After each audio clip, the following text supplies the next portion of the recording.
when the triple trawler disaster happened, one of the men who died lived 5 doors away from where we lived, and that affected us as well. We all knew somebody. Some people had gone to school with them, girlfriends were going out with some of the boys, some of the young men who were actually lost on the ships. So it affected everybody at the time.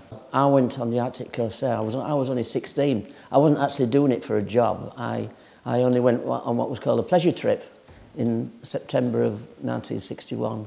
And I thought this might be a job I could do as a radio operator. And I thought, well, let's go and see what it was like. And my uncle was sailing on the Arctic Corsair at the time, and he said, come along. I wasn't doing anything.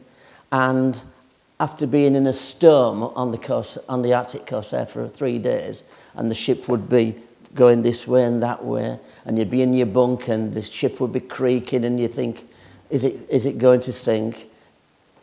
It made you think about, maybe not, it wasn't the job I wanted to do. It was really hard, seeing the men on deck, they'd come in the middle of the night, they'd be on deck doing the fishing, gutting the fish, throwing the fish down into the fish hold. It was really hard work, and they didn't get paid very much, to be quite honest, and you realise they were worth more than they're actually being paid. I actually helped in the fish hold.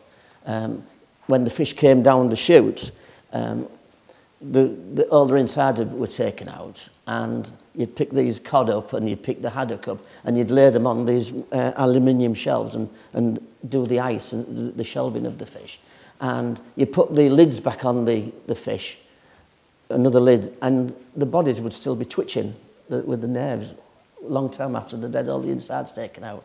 It was a really, really hard job. I'd lived down Hessel Road all my life, from being born up to being married.